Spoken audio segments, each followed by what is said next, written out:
കുരുക്ഷേത്ര എന്ന യുദ്ധക്കളം രക്തത്തിൽ കുതിർന്നു. യുദ്ധത്തിന്റെ പ്രതിധ്വനികൾ ഭയാനകമായ നിശബ്ദതയിലേക്ക് മങ്ങി. ദ്രോണാചാര്യരുടെ മകനായ അശ്വത്ഥാമാവ് കൂട്ടക്കൊലയ്ക്കിടയിൽ ഉണ്ടായിരുന്നു. പ്രതികാരത്താൽ ജ്വലിക്കുന്ന ഹൃദയം. അച്ഛൻ കൊല്ലപ്പെട്ടതും കൗരവർ പരാജയപ്പെട്ടതും കണ്ട് അദ്ദേഹത്തിന്റെ കോപത്തിന് അതിരുകളില്ലായിരുന്നു. നിരാശയുടെ അവസാന പ്രവൃത്തിയിൽ അദ്ദേഹം പാണ്ഡവർക്കെതിരെ ഏറ്റവും ശക്തമായ ദിവ്യായുധമായ ബ്രഹ്മാസ്ത്രം പ്രയോഗിച്ചു.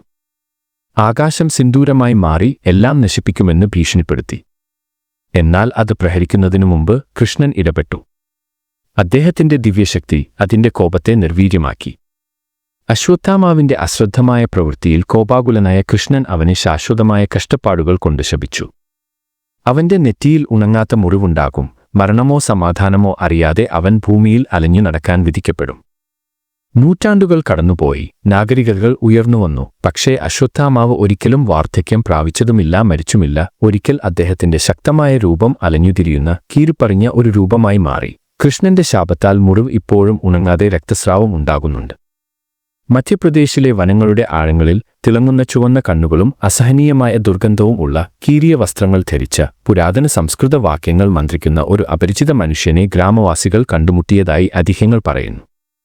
ചില ക്ഷേത്ര പുരോഹിതന്മാർ അദ്ദേഹം രാത്രിയിൽ വരുന്നുണ്ടെന്ന് മന്ത്രിക്കുന്നു. ശിവക്ഷേത്രങ്ങളിൽ പൂക്കൾ അർപ്പിക്കുന്നു. അദ്ദേഹത്തിന്റെ വ്യക്തിത്വം എല്ലാവർക്കും അറിയില്ല. മറ്റുള്ളവർ വിശ്വസിക്കുന്നത് അദ്ദേഹം വളരെക്കാലം മുമ്പ് നഷ്ടപ്പെട്ട ഒരു കോട്ടയുടെ അവശിഷ്ടങ്ങളിൽ വസിക്കുന്നു. മനുഷ്യ ഇടപെടൽ ഒഴിവാക്കുന്നു. തന്റെ മുൻ സ്വത്വത്തിന്റെ നിഴൽ മാത്രം. 1912 ബുർഹാൻപൂരിലെ ഒരു ബ്രിട്ടീഷ് ഉദ്യോഗസ്ഥൻ നെറ്റിയിലെ മുറിവ് ഉണങ്ങാൻ വിസമ്മതിച്ച ഉയരമുള്ള വൃത്തികെട്ട ഒരു മനുഷ്യനെ കണ്ടതായി അവകാശപ്പെട്ടു.